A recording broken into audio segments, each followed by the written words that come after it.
Un jour, le dieu de l'amour donne une conférence sur ce qu'est sa moitié. Selon lui, les âmes sœurs sont des couples prédestinés, et ils sont faits l'un pour l'autre. Cependant, un garçon nommé Rintaro a 100 âmes sœurs. Rintaro a juré de rendre toutes ses âmes sœurs heureuses, et jusqu'à présent, il en a déjà trouvé 11. Le dieu de l'amour interrompt soudainement la séquence, car il ne se souvient pas des dernières filles montrées. Le narrateur se demande s'ils ont mal monté le film, ce qui amène le dieu de l'amour à les réprimander, car l'anime n'a présenté que 11 des filles. Alors il décide de couper pour une pause publicitaire afin de couvrir leur erreur. Un matin, une journaliste filme un épisode d'une émission People lorsqu'elle aperçoit les petites amies de Rantaro au centre commercial. Curieuse, elle décide de les aborder pour une interview. Lorsqu'on leur demande laquelle d'entre elles a un petit ami, toutes les filles lèvent la main, laissant la journaliste stupéfaite alors qu'elle parle avec enthousiasme à la caméra. Elle décide de demander d'abord à Ahari, un moment qui lui a fait réaliser que son petit ami l'aimait vraiment. Ahari raconte que Rintaro l'a récemment rattrapé après que son talon se soit cassé lors d'un de leurs rendez-vous. Il l'a même porté le reste de la sortie. La journaliste ne peut s'empêcher de se demander quel genre de petit ami Ahari a. Elle demande ensuite à Mem, qui explique que Rintaro a un jour tenu ses vêtements ensemble après qu'ils se soient accidentellement séparés. La journaliste trouve ça mignon mais dit qu'elle aurait pu utiliser des épingles de sûreté. Mem essaie d'expliquer que les épingles de sûreté ne fonctionneraient pas pour elle, donc Rintaro n'avait pas vraiment le choix. La journaliste la fixe et demande combien elle cache là-dessous. Trop embarrassée pour répondre, Mei disparaît. Ensuite, elle demande à Shizuka, qui utilise son téléphone pour parler. Selon Shizuka, Rintaro sait à quel point elle aime les livres, alors il fait de son mieux pour mémoriser les histoires qu'elle aime. S'il ne peut pas tout retenir, il prend des notes sur son corps pour qu'ils puissent toujours en parler ensemble. Quand elle demande à Nano son histoire, elle apprend que lors d'un de leurs rendez-vous, Rantaro a remarqué sa peur des hauteurs en traversant un pont. Pour la rassurer, il l'a laissé monter sur son dos pendant qu'il traversait à la nage jusqu'à l'autre rive. Elle se tourne ensuite vers Nadeshiko, l'une des nouvelles petites amies de Rantaro. La journaliste remarque qu'elle ressemble à une étrangère. Cependant, Nadeshiko explique que son chéri s'est adapté à ses centres d'intérêt et l'a rejoint au rodéo, où il est même devenu son cheval. Akari essaie avec impatience de partager sa propre expérience, mais la journaliste passe plutôt à Yamami, une autre des nouvelles petites amies de Rintaro. Yamami dit que Rintaro a un si grand cœur d'accepter quelqu'un comme elle. Elle se souvient du moment où elle était sur le point d'écraser un minuscule insecte après avoir perdu l'équilibre. Mais Rintaro l'a rattrapé à sa place, même si cela signifiait se casser plusieurs de ses propres os. La journaliste demande enfin à Ikari ses expériences. Ikari admet sans honte qu'elle voulait être plus intime avec Rantaro. Mais au lieu de profiter de ses sentiments, il a résisté de toutes ses forces, prouvant à quel point il la chérit. Shizuka commente que Rintaro est essentiellement un berserker. La journaliste se tourne alors vers Kurane. Kurane admet qu'elle a blessé Rintaro récemment, mais il n'était pas en colère. Elle précise qu'elle l'a en fait blessé assez gravement pour lui fracturer plusieurs os. La journaliste demande ensuite à Mimimi, qui partage que Rintaro a bu tout son thé renversé, malgré sa chaleur incroyable. Entendre cela fait rougir Yamami et Kurumi d'admiration. Momoji explique qu'elle est une aspirante massothérapeute et qu'elle a besoin de quelqu'un pour s'entraîner. Rintaro a donc entraîné son corps si intensément qu'il a fini par ressembler à un personnage des chapeaux de paille. La journaliste est complètement déconcertée et commence à se demander si tous les petits amis d'aujourd'hui sont des monstres. Elle ignore que toutes ces filles sortent en fait avec le même garçon. Convaincue qu'au moins l'une d'entre elles doit avoir un petit ami normal, elle demande à Chiyo. Chiyo raconte que Rentaro a poursuivi un oiseau qui lui a volé ses lunettes jusque dans les montagnes. Kurumi poursuit en disant que Rentaro s'est battu contre des sangliers juste pour lui trouver un champignon rare. Dans le cas d'Iku, Rentaro est devenu son partenaire d'entraînement et a volontairement enduré d'innombrables blessures. Pour Kusuri, il teste personnellement tous les médicaments qu'elle invente. Complètement dépassée par toutes ces histoires, la journaliste demande enfin à Mei de parler de son petit ami. Mei explique que Rentaro a préparé une surprise juste pour lui faire ouvrir les yeux. La journaliste devient excitée, pensant que ce pourrait enfin être une histoire romantique ordinaire. Au lieu de cela, Mei révèle que Rentaro s'est déguisé en Freezer, sachant qu'elle serait tellement choquée qu'elle ouvrirait instinctivement les yeux pour vérifier s'il avait vraiment fait du cosplay. La journaliste et toute son équipe réalisent que l'épisode est désespéré, car aucune de ces histoires n'est relatable. Puis elle aperçoit Rentaro et décide de sauver ce segment en l'interviewant. Dans son esprit, Rentaro ressemble à un type parfaitement ordinaire et direct. Alors elle s'attend à une réponse saine. Tout le monde se prépare à entendre ce qu'il a à dire, alors que la journaliste lui demande ce qui rend sa petite amie incroyable. Rentaro commence immédiatement à énumérer tous les traits qu'il aime chez chacune de ses petites amies. Pour la journaliste, cependant, la combinaison de toutes ces descriptions bizarres donne l'impression qu'il sort avec une sorte de monstre. Offensé, Rentaro déclare fermement que chacune de ses petites amies est un être humain parfaitement normal. Il tend alors la main vers la caméra pour arrêter la diffusion. Depuis son royaume, le dieu de l'amour se plaint que plusieurs filles montrées ne sont même pas encore apparues dans l'anime. Il se demande si c'est vraiment le premier épisode de la 3e saison. Le narrateur explique que le réalisateur a voulu jouer avec le public. Il annonce que le générique d'ouverture est enfin là, alors il décide de le lancer. Un jour, Rintaro rend visite à son oncle Hiro, qui lui a demandé de surveiller sa fille pour la journée. En chemin, Rintaro se souvient avoir sauvé Hiro d'un accident de camion-citerne. Il se rappelle aussi que la fille de Hiro s'appelle Chiyo, et qu'elle doit être au collège maintenant, certain qu'ils ne peuvent pas être âmes sœurs puisqu'elle est sa cousine. Mais au moment où il la voit, il ressent l'étincelle familière qui lui dit qu'ils sont faits l'un pour l'autre. Complètement pris au dépourvu, il demande au staff de l'anime s'ils vont vraiment faire ça. Il se présente maladroitement, et Rintaro demande s'ils se sont déjà rencontrés. Il se souvient vaguement qu'ils sont apparus ensemble durant la première moitié de l'épisode. Cependant, Chiyo n'a absolument aucune idée de quoi il parle. Laissant cela de côté, elle l'accueille poliment à l'intérieur. Mais dès que Rintaro franchit la porte, il trébuche et tombe juste sur elle. Mortifié, il se jette contre le mur extérieur. Chiyo se précipite pour voir s'il va bien, mais elle sent soudain un frisson lui parcourir tout le corps. Quand Rintaro demande ce qui ne va pas, Chiyo explique qu'elle a une envie irrésistible de réparer tout ce qui semble en désordre. Incapable de se retenir plus longtemps, elle le répare. Cependant, elle remarque ensuite les plis et les lisse soigneusement aussi. Une fois calmée, elle s'excuse d'avoir réparé son uniforme sans permission. Elle le bienvenue à nouveau et lui prépare du thé et des snacks. Rintaro remarque qu'elle travaille aussi sur ses devoirs scolaires. Chiyo explique qu'en tant que déléguée de classe, elle doit montrer l'exemple. Alors que Rintaro pense à quel point elle correspond parfaitement au rôle, du thé se renverse sur son uniforme, rendant Chiyo visiblement mal à l'aise à nouveau. Comme le thé a trempé ses vêtements, il doit prendre une douche. En se douchant, Rintaro ne peut s'empêcher de trouver étrange que leur rôle soit inversé. Il s'excuse donc d'avoir fait faire plus de travail à Chiyo. Cependant, Chiyo dit que ça ne la dérange pas car elle a l'habitude de faire le ménage. Soudain, Rintaro pousse un cri après avoir réalisé que l'eau était devenue glacée. Elle dit immédiatement qu'elle va vérifier le chauffe-eau, mais en essayant d'ouvrir la porte, elle réalise qu'elle est coincée. Elle prépare rapidement ses vêtements et lui dit de sortir de la douche et de se changer avant d'attraper froid. Même après s'être habillée, Rintaro continue de frissonner, inquiétant Chiyo qu'il va tomber malade.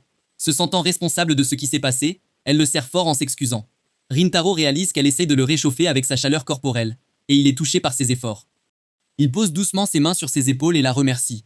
Chiyo suppose qu'il va lui faire le même discours que tout le monde fait toujours, et qu'elle n'a vraiment pas envie de l'entendre à nouveau. Au lieu de cela, Rintaro la surprend en lui disant qu'elle n'a pas à se sentir responsable de tout. Il explique qu'il a remarqué comment Chiyo assume constamment des responsabilités trop lourdes pour son âge, car elle croit que tout le monde l'attend. Mais elle n'a pas à se forcer autant. Ces mots ramènent Chiyo au moment où tout a commencé. Au début, ce n'était que de petites choses, comme remettre les objets à leur place. Les gens la félicitaient pour son sérieux et sa fiabilité. Au début, les compliments la rendaient heureuse. Mais finalement, elle a commencé à se sentir obligée de toujours répondre aux attentes de chacun. Chiyo se demande comment Rintaro a pu la comprendre si bien, l'ayant rencontrée si peu de temps. Alors qu'ils continuent de s'enlacer, tous deux pensent en privé que poursuivre une relation dans leurs circonstances semble mal. Soudain, un corbeau attrape les lunettes de Chiyo et les arrache. Sans elle, tout devient un flou, la plongeant dans la panique. La perte de sa vue la submerge tellement qu'elle éclate en larmes et finit par avouer son amour à Rintaro. Complètement confuse par cette confession soudaine, Rintaro essaie de la calmer pour qu'il puisse parler calmement. Hiro apparaît soudain et révèle qu'il a volé les lunettes de Chiyo. Il admet aussi avoir délibérément planifié tout ce qui s'est passé dans la maison. Il a éparpillé les billes par terre, renversé le gobelet, débranché le chauffe-eau, forcé la porte à rester fermée, et finalement volé les lunettes de Chiyo. Passionnément, Hiro explique que Chiyo est sa fille précieuse, alors il ne la confiera qu'au meilleur homme qu'il connaisse. Et à ses yeux, cet homme est Rintaro. Hiro avait prévu de les séparer jusqu'à ce qu'ils soient adultes pour qu'ils ne grandissent pas en se considérant comme frères et sœurs. Mais récemment, il s'est inquiété en voyant constamment Rintaro entouré de filles. Comme ils étaient toujours ensemble, Hiro pensait qu'il y avait encore une chance qu'aucune d'elles ne soit réellement sa petite amie. Rintaro le corrige en révélant que toutes ses filles sont déjà ses petites amies. Hiro est stupéfait par cette révélation. Mais après réflexion, il conclut que l'ajout de Chiyo ne devrait poser aucun problème. Rintaro hésite à cette suggestion. Voyant cela, Hiro éclate soudain en larmes et le supplie désespérément d'accepter Chiyo parmi ses petites amies. Rataro ramasse doucement les lunettes de Chiyo et les lui remet sur le nez. La vue restaurée, Chiyo retrouve immédiatement son calme et s'excuse d'avoir avoué ses sentiments.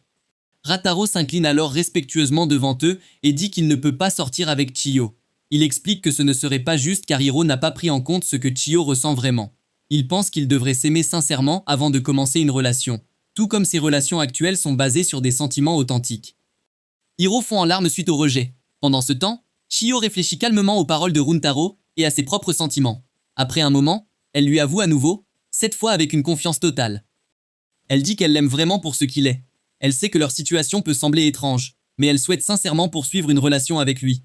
Voyant à quel point ses sentiments sont honnêtes et authentiques, Rantaro décide de ne plus s'inquiéter des circonstances inhabituelles et accepte sa confession. Hiro célèbre joyeusement, convaincu que son plan a fonctionné. Un jour, Rintaro présente enfin Chiyo à toutes ses petites amies. Quand Chiyo rencontre Akari, elle ressent immédiatement l'envie irrésistible de raccourcir la jupe de Akari.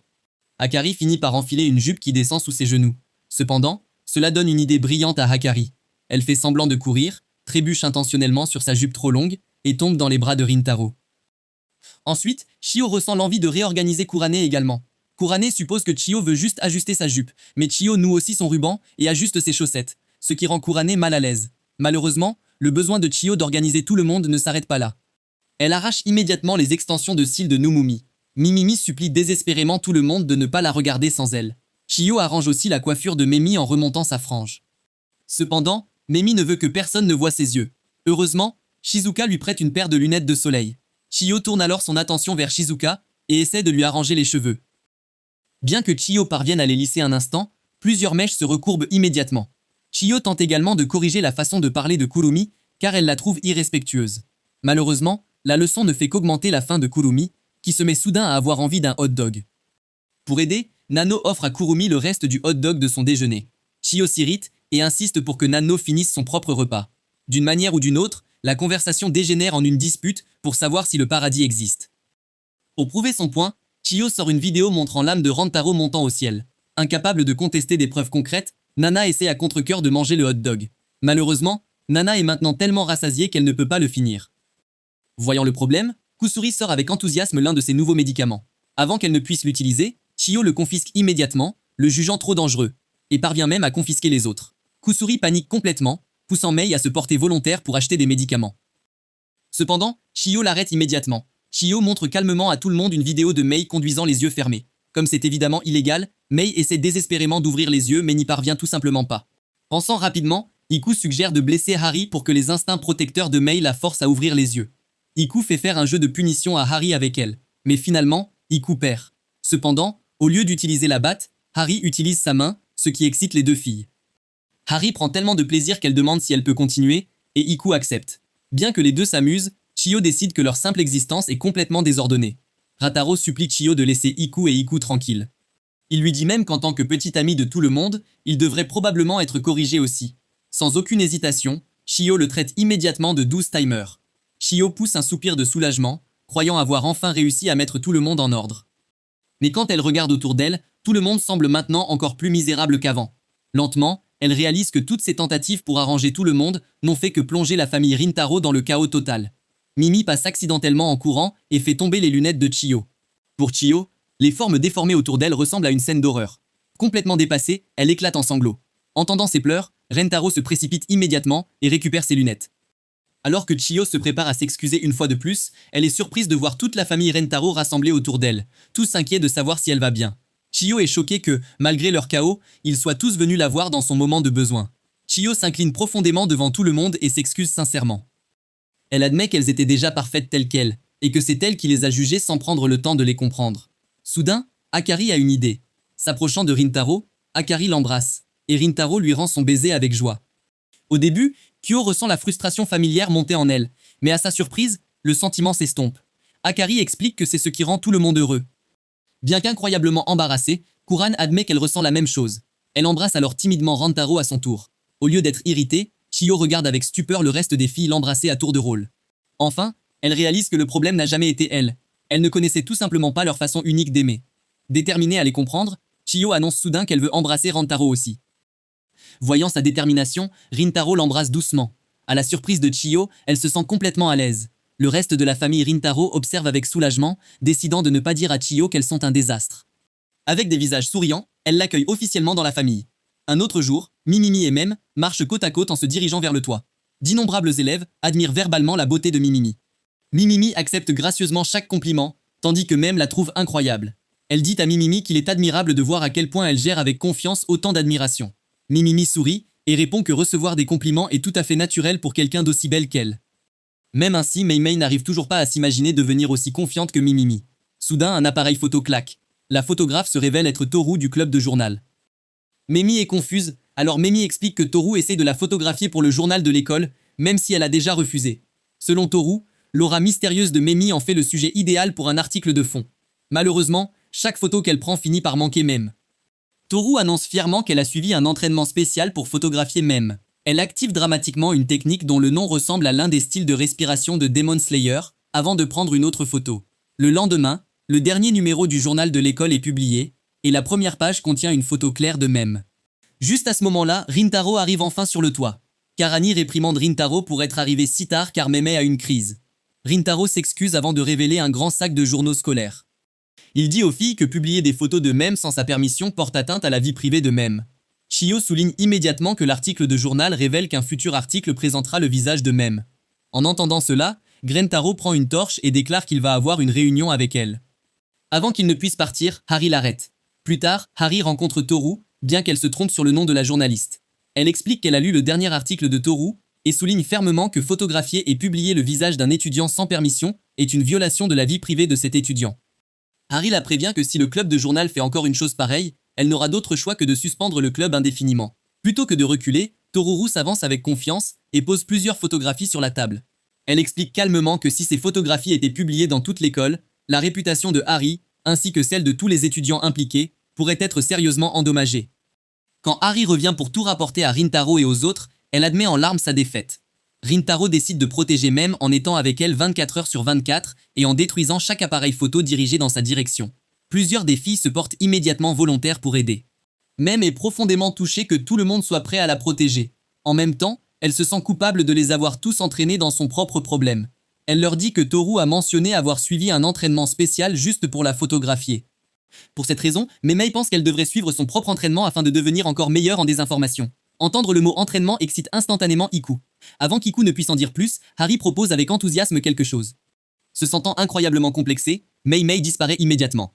Iku, quant à elle, prend l'exercice très au sérieux et devient encore plus excitée. Un peu plus tard, Shizuka remarque que la jupe de Mei a une forme inhabituelle. Elle jette un coup d'œil prudent en dessous et découvre que Mei se cache là. Shizuka est complètement choquée avant de lever les yeux.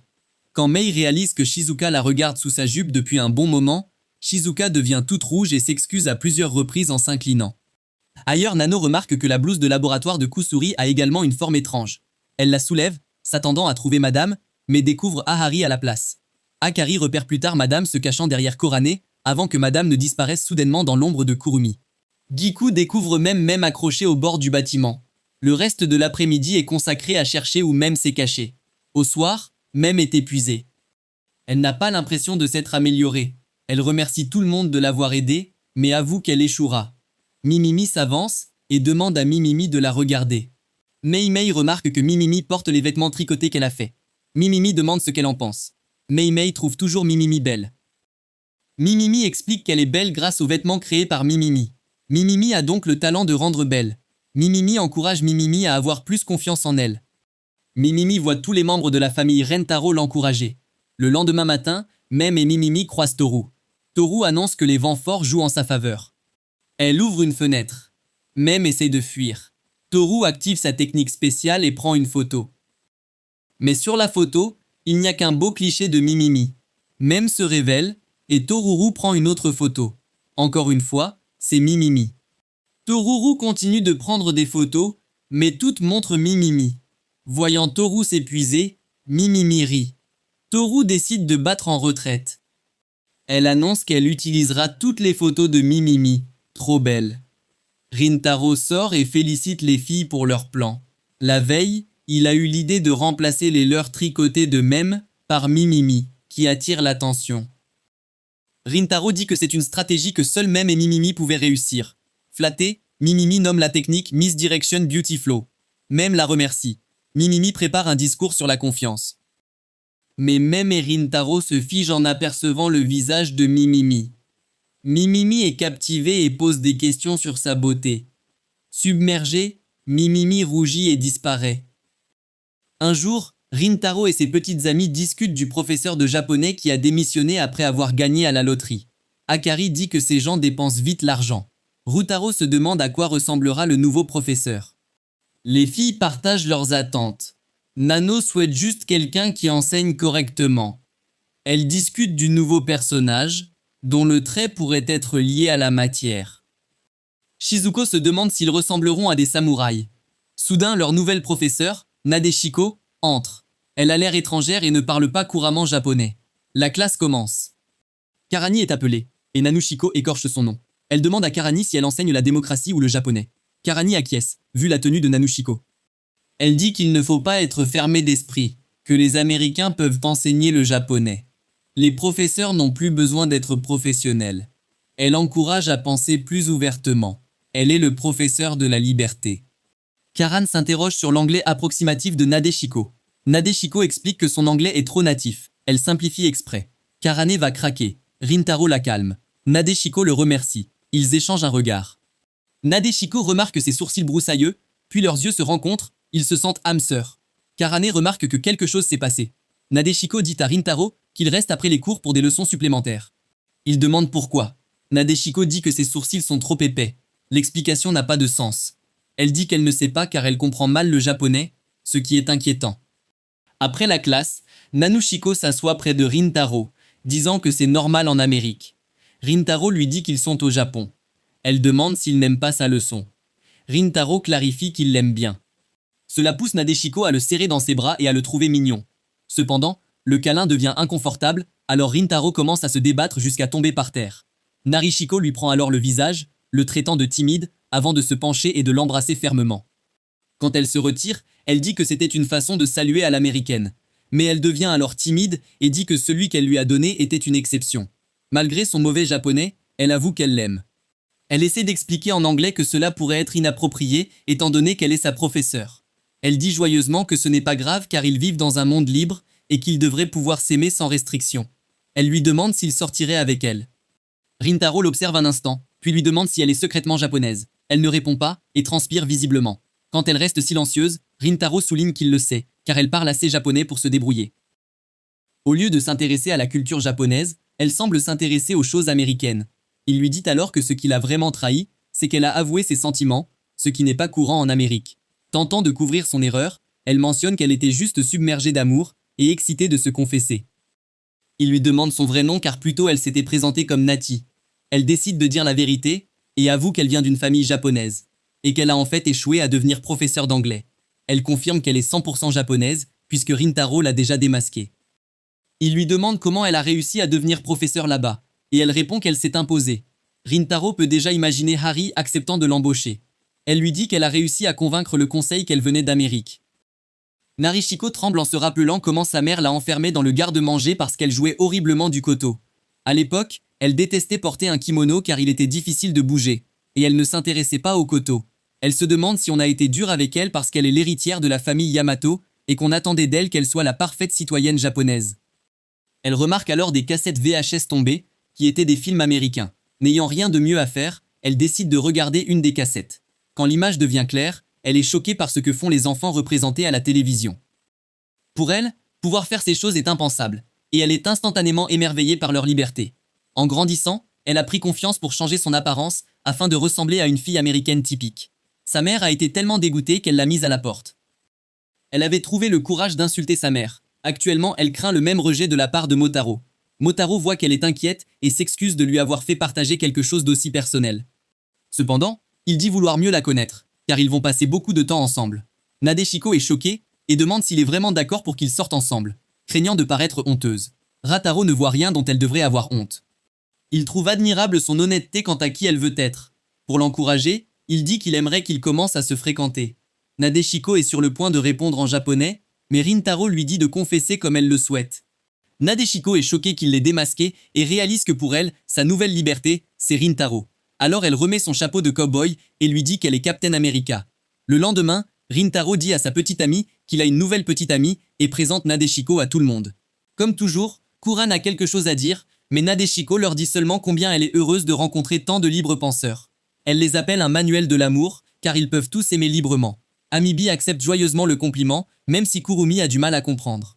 Nadeshiko leur dit alors qu'elle gâchit leur ouverture, car elle a l'impression qu'ils sont limités par leurs uniformes. Elle veut donc voir à quoi ils ressembleraient s'ils étaient libres. Ahari est immédiatement partante, proposant de commander les tenues de tout le monde. Les filles décident de s'asseoir et de commencer à dessiner ce qu'elles imaginent de leur moi libre. Nano est la première à finir et permet à Nagashiko de jeter un œil. Cependant, Nadeshiko trouve le dessin trop simple et le rejette, disant que les carrés sont rarement libres. Elle décide de regarder les dessins des autres mais finit par rejeter chacun d'eux car ils ne sont pas assez libres. Elle regarde ensuite les 3 qui ne travaillent pas sur leurs dessins.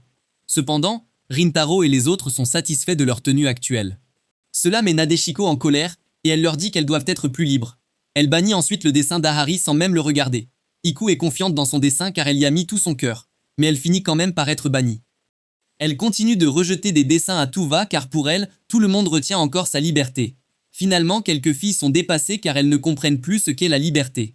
Akari mentionne qu'on dirait qu'une professeure les a rejointes plutôt qu'une nouvelle petite amie. Le lendemain, les tenues de tout le monde arrivent. Kurumi est choquée de la rapidité et Hari explique que c'est le pouvoir de l'argent. Hari a alors un regard excité et insiste pour habiller tout le monde. Rintaro doit se couvrir les yeux pour donner aux filles l'intimité nécessaire. Elle tire au sort pour savoir qui passera en premier. Mei est la première à révéler sa tenue, qui ressemble à un chien, Kigurumi. Toutes les filles la trouvent absolument adorable, et la queue de Mei se met à remuer, ce qui choque Rintaro et Hari. Rintaro est ému aux larmes par le look libre de Mei et se demande ce que Nadeshiko en pense. Cependant, Nadeshiko a l'air peu impressionnée. Ensuite, Shizuka enlève sa cape, révélant une tenue de princesse, que Rintaro adore. Nano a soudain l'impression d'emmener Shizuka dans un parc d'attractions. Puis, Shia révèle une tenue de police, et Hari s'excite car elle est absolument adorable. Ensuite, Kurumi révèle sa tenue sur le thème de la fée des aliments, ce qui surprend beaucoup de monde car cela semble inhabituel pour sa personnalité. Elle mentionne avoir envie de macarons, et démontre que les macarons sur sa robe sont comestibles. Ensuite, Mimimi montre sa tenue de déesse imposante, puis Akari partage la sienne, plus révélatrice. Nano a aussi l'air prête à aller nager, tandis qu'Iku semble prête pour un entraînement de gladiateur. Elle s'inquiète de la tenue de Kusuri car elle semble nager dans du formol, qu'elle assure être sans danger pour l'homme. Ensuite, Meimei montre une tenue similaire à celle décontractée de Mimimi, disant qu'elle veut être plus confiante comme Mimimi. Mimimi V est flattée que Meimei veuille lui ressembler, mais dit à Meimei qu'elle est la plus belle quand elle est elle-même. En fait, Mimimi veut connaître les secrets de Meimei. Mem est tellement embarrassée qu'elle disparaît. Ensuite, Rintaro révèle que sa tenue est en fait un cosplay de One Piece, car il veut en tirer de la force et protéger toutes ses petites amies. Tout le monde est touché, mais Iku souligne qu'il utilise la tenue d'avant le saut dans le temps. Rintaro mentionne que c'est parce qu'il n'a pas encore appris le hockey. Akari remarque que Karani n'a toujours pas montré sa tenue, et la force à la révéler pour qu'elle ait du temps d'antenne. Sa tenue s'avère super mignonne, et Rintaro s'assure d'exprimer à quel point elle est adorable. Elle est embarrassée et le frappe, mais il insiste toujours sur sa mignonnerie. Toujours le visage rouge, Karani dit à Hari de révéler ses atouts. Hari pense qu'elle pourrait gâcher l'ambiance car toutes les autres ont des tenues impressionnantes. Karani n'accepte pas et arrache la cape de Hari, révélant que sa tenue est simplement leur uniforme de lycée. Ahari explique qu'elle veut vivre l'expérience d'être lycéenne avec tout le monde. Rantaro fond en larmes et lui dit à quel point elle est belle. Tout le monde est d'accord et la couvre de compliments. Akari, en revanche, ne le prend pas très bien, mais décide de garder cela pour elle et de faire comme si elle était émue. Au coucher du soleil, elles ont toutes fini de montrer leur tenue et attendent avec impatience les pensées de Nadeshiko, qui est restée silencieuse pendant la majeure partie de la présentation. Elles sont choquées de la voir émue aux larmes par leur liberté retrouvée en dehors de leurs uniformes. Elle dit qu'elles sont passées de chercheuses de liberté à vengeresses de la liberté. Elle mentionne que tous leurs efforts l'ont fait pleurer. Iku se sent touchée et l'appelle coach. Nadeshiko les remercie car elles ont vraiment fait de leur mieux. Cependant, les filles estiment qu'elles devraient être celles qui la remercient, car elles ont réussi à voir leur vrai moi libre. Elle mentionne qu'elles n'avaient jamais réalisé à quel point elles étaient restreintes, jusqu'à ce qu'elle le souligne. Nagashiko est tellement émue qu'elle décide de leur montrer son permis de conduire où elle avait encore l'air complètement japonaise. Rutaro craint qu'elle ne partage son histoire personnelle avec tout le monde. Nadeshiko explique qu'elles lui ont toutes montré une merveilleuse vision de la liberté. Alors elle veut qu'elles connaissent ce côté d'elle car elles sont maintenant une famille. Plus tard, toutes les filles profitent joyeusement de leur nouvelle tenue, et Nadeshiko est vraiment émue par ce spectacle. Elle dit à Rintaro qu'elle est reconnaissante de pouvoir enfin être honnête avec sa nouvelle famille, et c'est grâce à Rintaro, qui a vu clair en elle, et l'a encouragée à continuer d'être la personne qu'elle voulait être. Les deux se regardent avec amour, et se penchent pour un baiser, seulement pour être arrêtés lorsque leur chapeau les gêne. Un jour, Hari regarde une publicité d'assurance vie sur un homme qui pense qu'il faut vivre pleinement sa vie. Elle adhère de tout cœur à cette idée. Alors elle décide de dire à la famille Rantaro qu'ils organiseront la fête du printemps. Les filles sont perplexes de voir qu'il fait encore printemps malgré le nombre d'épisodes déjà passés. Hari ignore leurs préoccupations et leur dit qu'elle a déjà réservé de grands artistes pour le festival. Cependant, aucun des artistes qu'elle voulait ne vient se produire. Akari demande quel groupe Hari avait invité, alors Hari lui montre une image du populaire groupe d'idoles, Hikiji48. Cependant, un jour elle reçoit un appel disant que le groupe qu'elle avait invité ne peut plus venir car toutes les filles ont subi des fractures. Donc, pour arranger la situation, Harry demande à leur famille Motaro si elles veulent former un groupe d'idoles et se produire à la place. Ahari explique la situation et mentionne qu'il est trop tard pour réserver un autre groupe d'idoles. Alors elle veut qu'elles se produisent pour combler le créneau vide. Karan est contre l'idée, blâmant les scénaristes pour une idée aussi scandaleuse. Cependant, certaines filles sont en fait excitées à l'idée de danser devant l'école et de prouver qu'elles peuvent devenir des idoles. Karane essaie de les convaincre de réfléchir, mais leur optimisme quant à la performance commence à gagner quelques autres filles. Rataro a aussi dit qu'il aimerait les voir chanter et danser ensemble. Finalement, Karane finit par accepter, tout comme Akari et Kurumi. Ahari s'imagine déjà à quel point elles seront magnifiques, mais Nadeshiko lui dit qu'Ahari fera aussi partie du groupe d'idoles. Bien qu'Ahari dise qu'elle veut juste que les autres deviennent des idoles, Karane et Kurumi refusent de la laisser s'en tirer comme ça. Shizuka demande si elle peut se joindre à elle, et même Memei dit qu'elle participera tant qu'elle sera placée tout au fond. Rataro pleure de joie et dit qu'il est convaincu que toutes les filles feront un spectacle formidable. Il promet de les soutenir pleinement et les mène toutes dans un cheer. Le jour du studio, Harry les présente à leur coach, une ancienne idole de renom nommée Tina. Tina demande aux filles ce qu'il faut selon elle pour être une idole, et Iku dit avec assurance « le travail acharné ». Bien qu'elle soit corrigée, Tina dit que c'est la qualité de la performance. Elle dit aux filles qu'elle verra si elles ont la qualité pour devenir des idoles.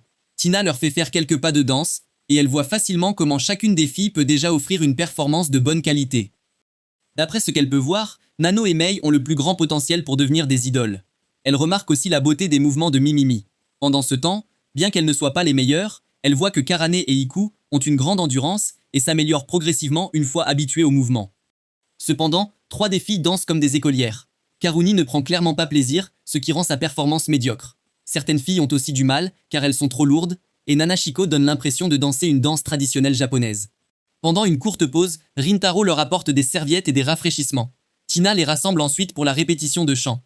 Quand Shizuka chante, Ahari et Rintaro se cognent contre le mur car ils la trouvent adorable.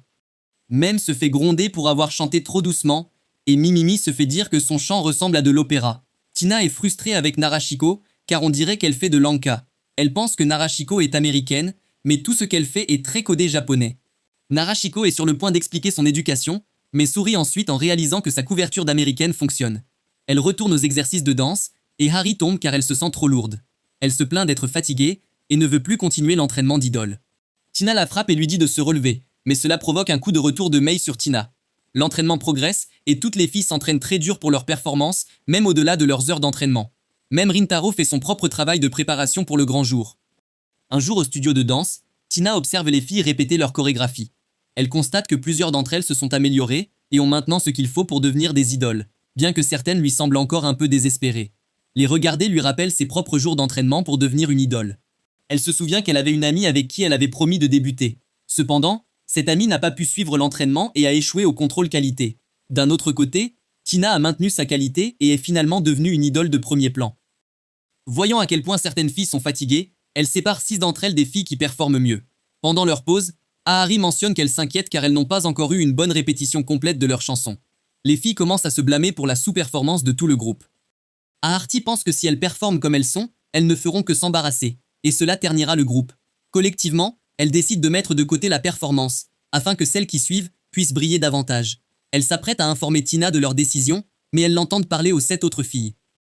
Tina leur dit qu'elle pense que les 7 suffisent pour offrir une excellente performance, et que l'ajout des 6 autres qui performent moins bien ne ferait que tout gâcher. Elles s'apprêtent à fermer doucement la porte quand elles entendent les autres filles refuser de performer sans elles. Les filles expliquent à Tina que ce qui est important pour elles, c'est de performer ensemble et de créer de merveilleux souvenirs ensemble. Elles pensent aussi qu'elles ne sont arrivées jusque-là que parce qu'elles s'encourageaient mutuellement. Karani est embarrassée de le dire, mais elle veut vraiment performer avec tout le monde. Tina essaie de convaincre les 7 filles que l'ajout des autres ne fera que diminuer la qualité de leur performance. Cependant, si elle souhaite continuer à performer en tant que grand groupe, alors Tina démissionnera de son poste de coach.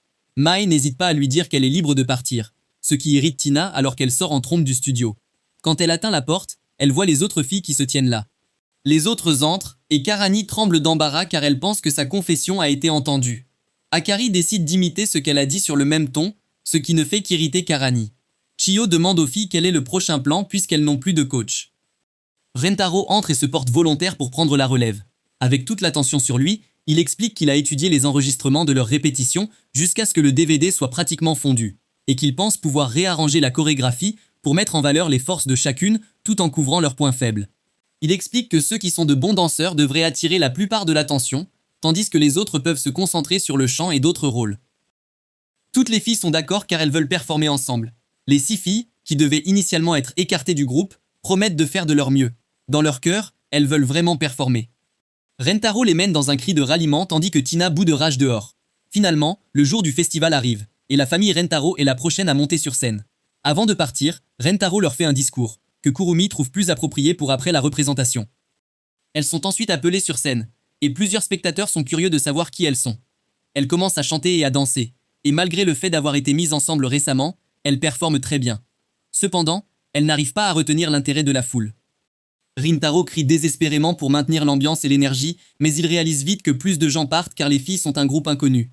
Finalement, il est le seul à rester, et il trouve impossible que ces filles n'aient personne d'autre que lui pour les regarder.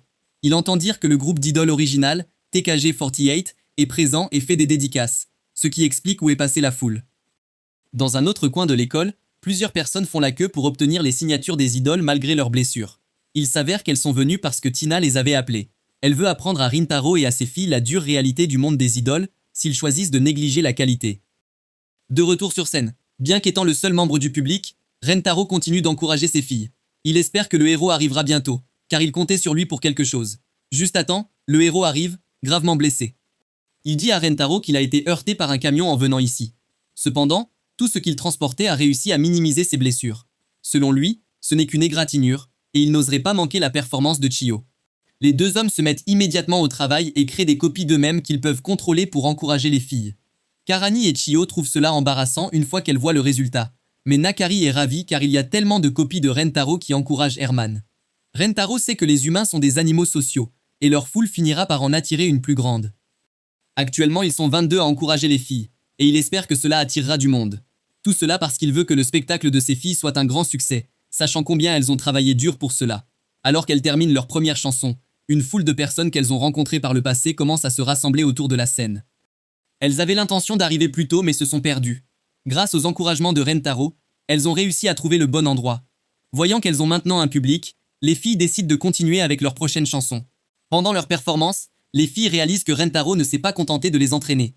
Il a aussi pris des dispositions pour assurer le succès de leur spectacle. Inspirées par tout ce qu'il a fait, elles décident de donner le meilleur d'elles-mêmes.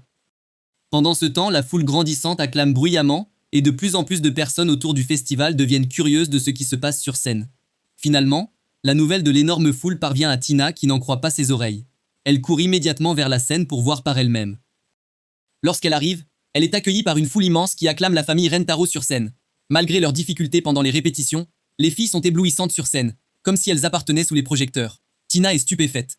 La performance est loin d'être parfaite, mais elle remarque que chacune des filles a son propre charme unique et est capable de captiver le public. Elle réalise alors que les filles ont réalisé le rêve qu'elle avait autrefois. Elle voulait une scène où elle pourrait se produire aux côtés de sa meilleure amie, qui n'a jamais réussi à devenir une idole. Tina appelle immédiatement TKG48 et leur dit de se rendre sur scène car elle ne veut pas qu'ils répètent la même erreur qu'elle a commise. Hiro remarque alors qu'une foule immense s'est formée et suppose fièrement que c'est grâce à Chiyo. Pendant ce temps, Rentaro a du mal à regarder la performance à travers ses larmes car il crie simplement combien il les aime toutes. Alors que les filles s'apprêtent à prendre leur pause finale, tout le public est complètement hypnotisé alors qu'elles terminent leur performance. À la fin, tout le monde est complètement épuisé, et Rentaro se précipite en coulisses pour les retrouver. Les filles courent toutes vers lui, et toute la famille partage un câlin collectif pour célébrer leur performance réussie. Le lendemain, les filles apprennent qu'un célèbre producteur d'idoles a regardé leur spectacle et veut qu'elles deviennent officiellement des idoles sous sa direction. Ainsi, la famille Rentaro finit par rencontrer Jésus, le producteur d'idoles, dans son agence. Il leur dit qu'il est convaincu qu'elles ont ce qu'il faut pour devenir des idoles mondialement célèbres. Il leur dit aussi qu'il veut qu'elles continuent à aller à l'école car il pense qu'elles ne pourront continuer à briller que si elles restent fidèles à elles-mêmes. Il explique qu'elles n'ont qu'une seule règle à suivre. Et si elles le font, il peut leur promettre le monde et des fans qui se plieront juste pour elles. Les filles s'enthousiasment car l'offre semble trop belle pour être vraie. Cependant, lorsqu'il révèle que la règle est « pas de romance », elles partent immédiatement sans réfléchir. Il les supplie désespérément de ne pas partir, mais les filles ont déjà décidé de retourner à leur vie normale car elles refusent d'abandonner Rentaro. Un jour, Rentaro est choqué de trouver une nouvelle âme sœur nommée Yamami. Plus tôt, la journée avait été paisible avec la famille Rentaro. Ses petites amies passaient toutes joyeusement leur après-midi ensemble. En les regardant, Rentaro a eu l'idée que toutes ses petites amies seraient ravissantes avec des couronnes de fleurs. Iku a suggéré de demander à quelqu'un de sa classe qui est au club de jardinage de faire des couronnes de fleurs, c'est pourquoi il est au jardin pour parler à Yamami de prendre des fleurs pour ses petites amies. Yamami, dans sa façon étrange de parler, accepte d'aider à condition que Rentaro aide aussi au jardin. Il trouve son accent adorable et accepte. Ils se présentent mutuellement, et Rentaro ne peut s'empêcher d'admirer ses épingles à cheveux papillons. Soudain, il s'envole en battant des ailes, lui faisant réaliser que c'était de vrais papillons. Remarquant sa curiosité, Yamami explique qu'elle les laisse vivre dans ses cheveux et qu'elle veille à leur confort en utilisant des produits capillaires doux. Mitaru trouve son âme très douce et gentille, et son impression se renforce quand elle explique que la raison pour laquelle elle marche sur échasse est pour que ses grands pieds ne marchent pas sur les plantes ou les petites bêtes. Pendant qu'il désherbe le jardin, Mantaro se demande où jeter les mauvaises herbes. Yamani lui dit de ne pas les jeter et le mène à son jardin de mauvaises herbes. Alors qu'elle le lui montre, Mantaro voit soudain différents animaux se reposer sur elle, lui rappelant le personnage de Nausicaa, qui avait aussi un profond amour pour la nature. Une pancarte lui parle de soldats robots, et il l'attrape immédiatement et la jette au sol pour la détruire, car elle interrompait sa vision innocente de la situation. Une fois cela fait, toute son attention revient sur à quel point Yamami est aimé par la nature. Quand il retourne s'occuper du jardin, il décide de le lui faire remarquer, mentionnant que les animaux sont attirés par les gens gentils comme elle. Yamami dit qu'elle pense qu'ils réagissent juste parce qu'elle a aussi un profond amour pour la nature. Elle se souvient de sa jeunesse et de la façon dont ses camarades se moquaient souvent d'elle à cause de sa taille. Toutes ces moqueries la faisaient avoir honte de son apparence, et elle voulait désespérément être comme les autres enfants. Cependant, sa perspective a changé quand elle a aperçu un poussin tomber de son nid. Voyant que le nid était haut dans les arbres, elle a ramassé le poussin et l'a doucement ramené chez lui. Voir à quel point le bébé oiseau et sa mère étaient heureux l'a rendue heureuse de pouvoir aider. Une autre fois, elle avait aussi protégé une petite fleur délicate d'une violente tempête avec son propre corps. Elle a réalisé qu'elle ne pouvait faire ces choses qu'à cause de sa grande taille et a bientôt commencé à être fière de son corps. Elle dit à Rentaro que sa vision positive de sa taille est entièrement grâce à la nature.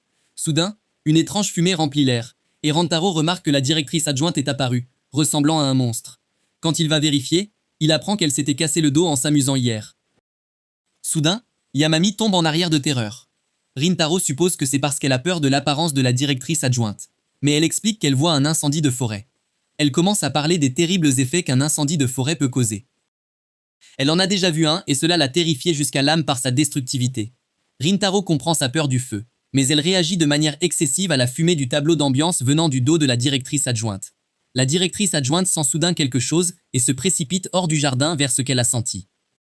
Rantaro dit rapidement à Yamami que la directrice adjointe est partie maintenant, et elle commence à se détendre. Il remarque alors que les jeunes arbres sont devenus sales à cause de l'arrivée soudaine de la directrice adjointe, alors il brosse doucement la terre. Yamami remarque à quel point il traite ses plantes avec soin et ressent une attraction pour lui. Les deux continuent de travailler dans le jardin et apprécient sincèrement la compagnie l'un de l'autre. Quand ils ont fini vers le coucher du soleil, Rantaro mentionne tout ce qu'il a appris d'elle aujourd'hui, et dit qu'il a hâte de voir comment les plantes vont pousser. Il dit aussi que jardiner avec elle a été une expérience rajeunissante. Yamami lui dit qu'elle a aussi apprécié passer du temps avec lui, mentionnant qu'il est rafraîchissant comparé à tous ceux qui l'ont aidé auparavant. Elle regarde les fleurs qu'elle a l'intention de lui donner pour son travail, et mentionne qu'elle espère qu'elles rendront sa petite amie heureuse. Rantaro s'apprête à dire quelque chose, mais s'arrête car la directrice adjointe arrive soudainement en courant vers eux, les cheveux en feu. Voyant les flammes, Yamami tombe immédiatement en arrière de peur. Quand la directrice adjointe atteint le jardin, elle commence à faire du headbanging pour tenter d'éteindre le feu, mais finit seulement par envoyer des braises volées vers Yamami. Heureusement, Rintaro les bloque avec sa veste d'école. Cette action choque Yamami car c'est normalement elle qui sauve les autres, pas celle qui est sauvée. La directrice adjointe repère alors des athlètes étudiants et essaie de leur faire verser leur boisson de sport sur elle pour éteindre les flammes. Rintaro s'apprête à vérifier si Yamambe va bien, mais elle lui avoue soudain qu'elle l'aime bien. Elle commence rapidement à paniquer car elle se souvient que Rintaro a déjà une petite amie. À sa grande surprise, Rintaro avoue qu'il est aussi tombé amoureux d'elle. Quand elle s'inquiète de s'interposer dans une relation existante, Rintaro lui dit qu'elle n'a pas à s'inquiéter car il a déjà 13 petites amies, et il promet de rendre toutes ces relations très heureuses. Quand elle doute encore de la viabilité de leur relation, Rintaro explique que les animaux et les plantes dans la nature existent normalement dans des relations polyamoureuses, donc il ne voit pas pourquoi la leur ne fonctionnerait pas aussi. Yamami commence à comprendre son point de vue et réalise alors que Rintaro doit être l'avatar de toutes les créatures qu'elle a aidées tout au long de sa vie, bien qu'il le nie car cela vient d'un autre média. Le lendemain, Rintaro présente nerveusement Yamami au reste de la famille Rintaro. Elle salue joyeusement tout le monde avant de révéler qu'elle et Rintaro ont préparé des couronnes de fleurs pour toutes les filles. Cela donne une idée à Ahari, et elle mentionne qu'elle a fait quelque chose qui irait parfaitement avec les couronnes de fleurs. Elle dit qu'elle a eu l'idée en regardant la vidéo de leur performance, qu'elle avait prise sans leur permission. Elle sort alors plusieurs robes blanches pour que toutes les filles les portent, faites à partir des rideaux de leur spectacle. Avec les couronnes de fleurs également équipées, Rintaro subit des dégâts critiques et s'envole dans les airs. Les filles s'émerveillent de leur apparence avec les couronnes de fleurs et les robes. Certaines vont aussi discuter avec Yamami et la remercier pour les fleurs. Kusuri remarque que Yamami ne porte pas de couronne de fleurs et s'approche pour murmurer un plan aux autres petites amies plus petites. Quand son idée obtient le feu vert, elle dit aux autres filles de lui donner des fleurs de chacune de leurs couronnes. Pendant ce temps, Akari et Yamami parlent de fleurs, car Akari les aime aussi, bien qu'elle soit surprise que Yamami ait réellement des fleurs dans ses cheveux. Leur conversation est interrompue lorsque Kusuri donne soudainement à Yamami sa propre couronne de fleurs. Elle est choquée par ce geste, et encore plus surprise quand Hari lui donne aussi une robe blanche. Yamami enfile la robe et la couronne de fleurs. Rentaro a l'impression de voir la déesse Vénus. Quand elle soulève les filles plus petites sur ses épaules en guise de remerciement, elle est à nouveau radieuse à ses yeux. Les petites amies sont ravies et invitent même Nano sur l'épaule de Yamami pour admirer la vue. Yamami se souvient soudain de quelque chose et propose d'emmener tout le monde au potager de l'école pour cueillir des légumes. Arrivées sur place, toutes les filles s'émerveillent de la belle apparence des légumes. Elles commencent à cueillir les plus beaux pour les grignoter plus tard. Craignant de prendre des légumes gratuitement, Yamami mentionne que le club a toujours trop de légumes et ne sait pas quoi en faire. Finalement, Rantaro s'assoit pour manger ce qu'ils ont cueilli, mais est surpris par la belle scène. Les filles ressemblent à une scène. Ensuite, Yamami les emmène cueillir des fraises. Les filles sont surprises par le nombre de rangées et leur bel aspect. Après avoir cueilli les fraises qu'elles veulent, elles commencent à les manger chacune à leur manière, un régal pour Mataro. Mataro pousse soudain un cri, effrayant tout le monde. Il explique que la vue d'elles portant leur tenue tout en mangeant des fraises est une si belle combinaison qu'il n'a pu s'en empêcher.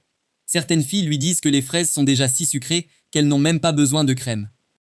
Nano se demande comment les plantes sont d'une telle qualité quand le potager de l'école devrait être l'endroit idéal pour leur croissance. Yamami explique que les plantes répondent à l'amour qu'elles reçoivent, bien que Nano ait du mal à y croire.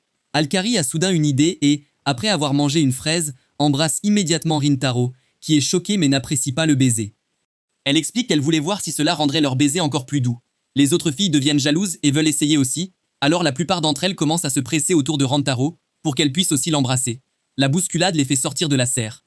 Certaines restent derrière et attendent patiemment leur tour, mais Chiyo s'impatiente et plonge au milieu du chaos pour embrasser Rantaro. À un moment donné, Akari remarque que Yamami ne se joint pas à elle, alors elle propose de tenir les affaires de Yamami pour qu'elle puisse avoir son tour. Même Nareshiko tire Yamami vers Rintaro pour qu'elle puisse s'embrasser. Yamami est sur le point de l'accepter, mais remarque alors leur différence de taille à cause de leurs ombres et se sent soudain découragée. Elle dit donc à Rintaro qu'elle n'est vraiment pas encore prête à l'embrasser. Les filles proposent alors d'aider au jardin, car elles veulent montrer leur appréciation pour la nourriture. Bientôt, la famille Rintaro se met au travail, s'occupant des plantes de manière traditionnelle. Cependant, grâce à l'influence de Yamami, elles essaient aussi d'exprimer leur gratitude et leur amour pour les plantes en leur parlant pour qu'elles poussent en bonne santé. Même Kurumi et Chiyo commencent à pleurer en disant aux plantes qu'elles sont fières qu'elles deviendront un jour de la nourriture. Au coucher du soleil, Yamami dit aux filles qu'elles peuvent y aller car elle doit juste s'assurer que tout va bien dans le jardin avant de partir. En faisant sa ronde, elle est un peu triste de ne pas avoir pu embrasser Rintaro comme les autres filles. Elle se souvient avoir vu à la télévision que les garçons ne veulent généralement pas sortir avec des filles plus grandes qu'eux. Son père s'est senti insulté et a expliqué à voix haute son désaccord avec ce que disait la télévision. Quand elle termine sa ronde, Rintaro s'approche soudain d'elle et comme elle est libre maintenant, lui demande de le suivre. Elle le suit, bien qu'elle soit confuse, surtout parce qu'il se dirige vers l'arrière, où il n'y a soi-disant rien. Elle est surprise de voir les autres filles dominer Rintaro. Elle suppose qu'elles ont toutes eu des poussées de croissance soudaines, mais Rintaro explique que sous leur robe, il n'y a que des tas de terre. Rentaro explique qu'il a fait faire cela aux filles pour pouvoir expérimenter des baisers avec un écart de taille avec toutes. Il admet qu'une fille se penchant pour l'embrasser est quelque chose qui lui plaît. Il sait que Yumami est probablement encore complexée par sa taille, car il l'a vu jeter un coup d'œil à leurs ombres plus tôt. Il dit à Yumami que les gens ont des préférences différentes en matière de taille de leurs petites amies. Mais dans son cas, il les aime toutes. Alors il s'approche de Yamami et lui demande s'ils peuvent partager un baiser. Rassemblant son courage, elle se penche enfin et embrasse Rintaro. En réponse, il la serre fort, y versant tout son amour pour qu'elle prenne confiance. Bientôt, les autres filles commencent à réclamer leur tour, et Rantaro réalise son souhait d'expérimenter des baisers, avec un écart de taille avec toutes ses petites amies. Plus tard, Kusuri mentionne qu'elle a vraiment grandi, mais Rantaro remarque que Chiyo porte en fait Kusuri sur ses épaules. Un après-midi, Rentaro cherche une fille mystérieuse qui apparaît dans les équipes sportives féminines, leur donne des massages de guérison avant de disparaître. Il entend un cri venant du court de tennis, et se précipite à l'intérieur, pour trouver des gens évanouis, et Momiji, la fille mystérieuse, debout là. Il sent les étincelles du lien d'âme crépiter lorsqu'ils échangent un regard. Avant qu'il ne puisse dire quoi que ce soit, une membre du club de tennis lui dit que Momiji leur a donné des massages, ce qui signifie que tout le monde au sol se sent trop détendu pour bouger. Rintaro demande à Momiji si elle est la légendaire masseuse dont tout le monde parle. Momiji lui dit qu'elle l'est probablement, et partage qu'elle est en 3e année du département collège. Rintaro se présente en retour, et il apprend que Momiji a en fait donné sa véritable identité librement. C'est juste que ses clients deviennent tellement délirants que leurs souvenirs deviennent flous après le massage. Elle dit à Rantaro qu'elle doit commencer à porter les filles à leur club, et Rantaro propose d'aider. Quand il déplace la première fille, Momiji continue de la masser, expliquant qu'elle aime vraiment la douceur des filles. Rintaro doit la gronder et lui rappeler qu'elles sont en public. Cependant, Momiji explique qu'elle ne fait rien d'indécent, car cela fait partie du massage. Elle s'y investit vraiment, enfouissant même son visage pour masser la fille, et Rentaro comprend que la raison pour laquelle Momiji donne des massages gratuits est simplement parce qu'elle aime vraiment la sensation de douceur des filles. Bien qu'elle soutienne qu'au-delà de cela, le stress et la tension font aussi que les filles se raidissent et deviennent moins douces.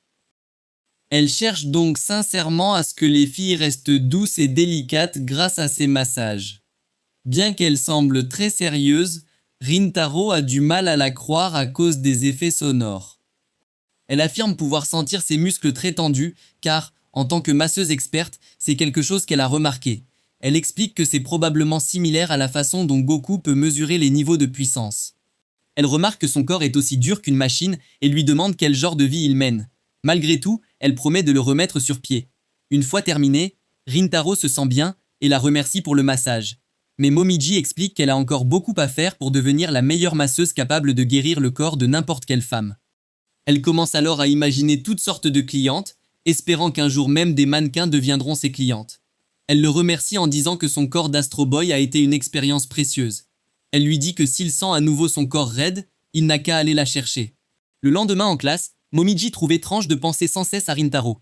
Cela lui semble bizarre, car elle sait qu'elle préfère masser les filles, mais elle s'est retrouvée à ne pas détester Rintaro comme client. Elle se demande si c'est ce que l'amour ressent, mais elle sait que comme elle l'a massé, il faudra probablement un moment avant qu'elle ne le revoie. Pour chasser ce sentiment de solitude, elle décide de jouer avec son tapis de souris Harry, ce qui fait penser à Kurumi qu'elle est bizarre. Quand elle décide de rentrer chez elle, elle est surprise de trouver Rintaro qui l'attend devant sa salle de classe. Il s'avère qu'il a besoin d'un autre massage, alors elle se met au travail et est surprise qu'il soit aussi raide qu'hier. Le lendemain, elle se surprend à regretter Rintaro, mais sait qu'il n'aura pas besoin d'un autre massage avant un moment. À sa grande surprise, il l'a cherché à nouveau et elle peut le masser, à leur grande joie. Une fois qu'elle a terminé, elle le remercie pour cette expérience. Cependant, Momiji se demande comment il continue de se faire astrophiser. Elle soupçonne qu'il est forcé de faire du travail pénible dans une sorte d'installation cachée. Il lui dit honnêtement qu'il a délibérément astrophisé son corps pour aider quelqu'un dans son travail. Rintaro se souvient avoir rendu visite à Nozawa, l'une des créatrices responsables du manga Sandgirlfriends. Pour des raisons de sécurité, son visage était pixelisé, mais elle a été choquée de voir Rintaro lui rendre visite. Ces deux chats sont les seules choses claires dans sa maison, et Mentaro est heureux que Nozawa l'ait pris comme assistant. Il a revu les planches et est émerveillé de voir à quel point tout le monde est dessiné à merveille. Il a ensuite remarqué que seulement 5 personnages étaient listés dans le manuscrit, mais Nozawa les avait tous dessinés. Nozawa a expliqué qu'elle aimait tous les personnages et n'a pas pu s'empêcher de vouloir donner à chacun une exposition égale. En se plongeant dans le travail, il a rapidement réalisé à quel point c'était difficile en raison des détails incroyables qu'il devait redessiner et du nombre de personnages auxquels il devait prêter attention. Il essaye d'expliquer ce qu'il a fait à Momiji. Cependant, Momiji ne comprend toujours pas pourquoi il a fait cet effort supplémentaire pour se faire astrophiser. Rintaro rougit d'être surpris et admet qu'il voulait aider Momiji à acquérir plus d'expérience pour qu'elle puisse réaliser son rêve. Momiji est touchée qu'il ait fait cela pour elle et décide de dire à Rintaro qu'elle est tombée amoureuse de lui. Elle dit qu'elle aimerait sortir avec lui et lui faire des massages tous les jours. Rintaro avoue qu'il l'aime aussi et trouve même son rêve et sa passion admirables. Parce que Rintaro a accepté ses sentiments, elle se sent inhabituellement heureuse. Cependant, elle se lève rapidement, disant qu'il y a quelqu'un qu'elle a vraiment besoin de masser. Rintaro comprend rapidement où elle veut en venir et propose de l'accompagner. Ils savent que celle qui a vraiment besoin du massage est Nozawa pour tout son dur travail. Chez Nozawa, elle se tape dans le dos car ses épaules sont raides à force de dessiner toute la journée. Et toutes les filles la remercient pour son travail. Le lendemain, Rintaro présente Momiji à toutes ses autres petites amies. Kurumi est choquée, car elle reconnaît Momiji comme sa voisine de classe. Momiji la reconnaît et mentionne que c'est la première fois qu'elles échangent des mots, car elles se trouvaient mutuellement étranges en classe.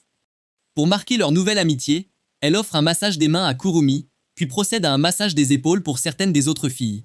Hakari et Mei ont l'impression que leurs épaules sont au paradis après le traitement, à tel point que Mei doit ramener leurs âmes dans leur corps avant qu'elles ne s'envolent. Momiji remarque Mei et décide de lui faire un massage des épaules également, en raison de la raideur de ses épaules. En travaillant sur Mei, elle remarque d'autres parties problématiques et commence à y travailler également. Kusuri s'intéresse et demande aussi un massage. Momiji la regarde avec suspicion et lui demande quel âge elle a. Kusuri admet qu'elle a 18 ans mais a inversé son corps pour n'avoir que 8 ans. Comme elle n'a pas de muscles raides, Momiji refuse de la traiter. Cependant, lorsque les sourcils de Kusuri se raidissent de déception, Momiji les masse immédiatement sans poser de questions. Momiji examine également les autres filles, soulignant leurs habitudes problématiques qui causent la raideur de leur dos en raison de leur routine et de leurs loisirs. Momiji trouve que masser le dos de Yamami est l'un des plus agréables car il est assez large pour une femme mais partage la même douceur. Elle décide de tout donner pour un massage comme Yamami en utilisant aussi son front. Ensuite, elle étudie Mimimi et remarque qu'elle n'est pas du tout raide car Mimimi a pris bien soin d'elle. Elle propose donc à Mimimi un massage des points de pression des pieds à la place pour améliorer sa beauté. Mimimi accepte, mais ressent ensuite une douleur lorsque Momiji appuie sur son pied. Elle cache si bien sa douleur que Rintaro est touché que Mimimi endure tout pour la beauté. Momiji remarque alors que Karanang la fixe, mais elle nie vouloir un massage. Momiji lui dit qu'elle a une raideur de tsundere et que les massages de points de pression sont efficaces. Quand elle montre où appuyer, Karane pousse un cri bizarre que Rintaro et Akari trouvent amusant. Akari dit à Momiji de continuer, ce qui fait pousser à Karane toutes sortes de bruits étranges. Mais cela met finalement Kurane en colère contre eux. Pendant que Momiji masse les joues de Rintaro, Nagashiko prétend être raide comme la statue de la liberté, mais Momiji dit qu'elle n'est pas du tout raide. Nagashiko dit que c'est parce qu'elle vit libre, ce qui la rend fière. Pour une raison quelconque, la personnalité de Nadeshiko semble très enfantine pour Kusuri. Quand Momiji fait un massage de pied à Nadeshiko, Iku demande aussi un massage car elle veut ressentir la douleur.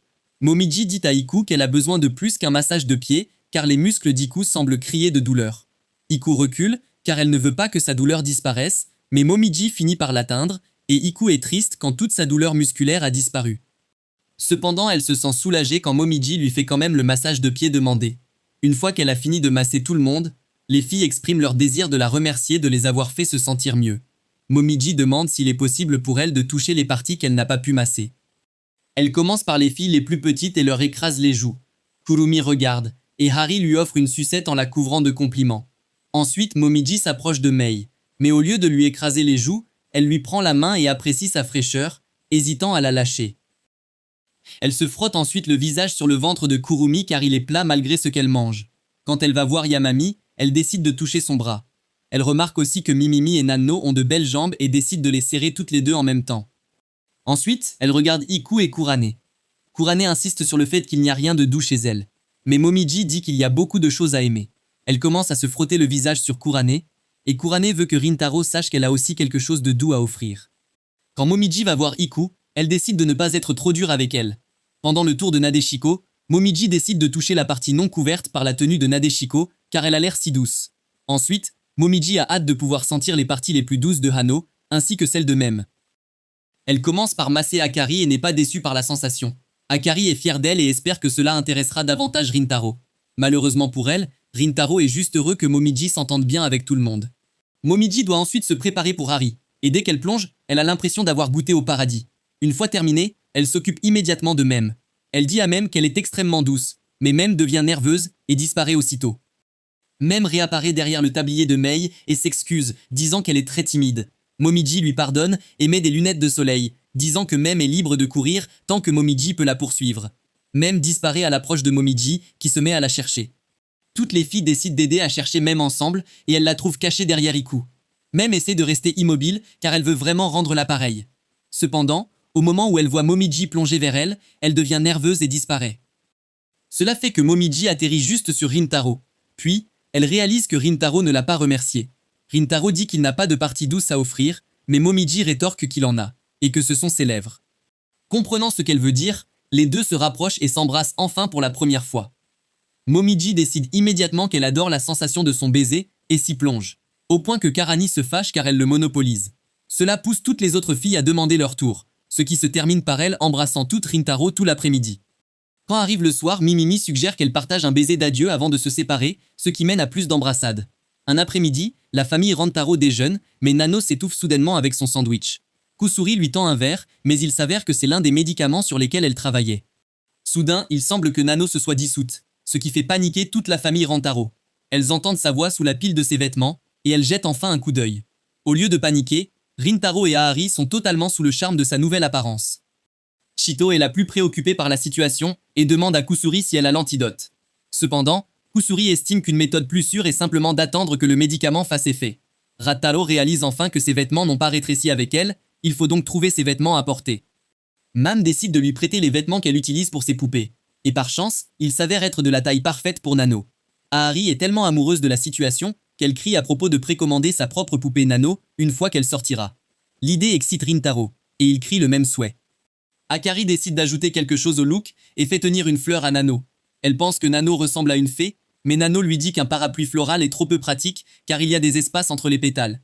En raison de la taille de Nano, même Yamami décide d'utiliser ses échasses pour ne pas marcher accidentellement sur Nano. Pendant ce temps, Nano s'inquiète surtout de finir son repas et de prendre ses suppléments dans sa nouvelle taille, craignant que Chiyo ne la gronde. Les filles comme Kurumi et Iku, cependant, aimeraient être de la même taille. Quand Ahari s'apprête à prendre une photo, elle trébuche et tombe sur Nano. Heureusement, elle ne lui fait pas vraiment de mal, car son corps est si mou qu'il amortit Nano. Cependant, Nano se retrouve collée à elle et craint de tomber. Voyant le problème, Mei lui tend immédiatement la main pour que Nano puisse grimper dessus, et elle peut rapprocher Nano du sol. Si certaines acceptent que Nano soit de cette taille, d'autres trouvent cela gênant. Les filles remarquent qu'il est temps de retourner en classe, et Nano commence à s'y rendre malgré sa petite taille. Rataro parvient à la convaincre de le laisser la porter car elle pourrait avoir un accident à sa taille. Nano accepte mais est terrifiée lorsqu'elle est mise dans sa poche car elle ne supporte pas les hauteurs. En classe, Rintaro remarque que Nano a du mal à prendre des notes. Il essaye de proposer de le faire pour elle, mais elle refuse car elle a une manière personnalisée de faire les choses. Voulant toujours lui faciliter la tâche, Rintaro lui fabrique un crayon et un carnet en réduisant les objets qu'il a sous la main.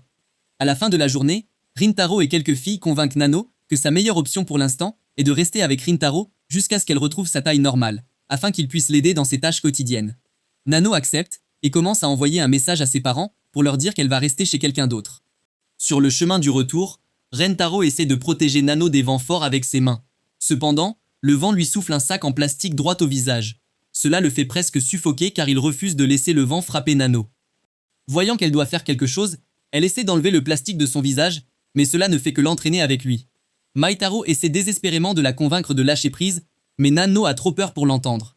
Tout ce à quoi elle peut penser, c'est à la hauteur où elle est et à la distance qui la sépare de lui. Il essaie désespérément de la poursuivre alors qu'elle s'envole. Mei et Ahari arrivent derrière lui en voiture, et Maitaro leur ordonne de continuer à avancer. Nano finit par perdre prise et chute vers le bas. Pendant ce temps, Mantaro essaie de se rapprocher d'elle et saute sur la voiture en mouvement d'Ahari pour pouvoir la rattraper en plein vol, afin qu'elle ne touche pas le sol.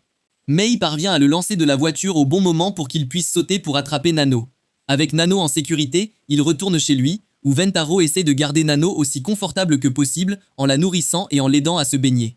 Il lui fabrique même un lit en carton pour dormir. Nano étudie sa silhouette endormie, réalisant à quel point Ventaro doit être fatigué car il a fait de son mieux pour lui faciliter les choses.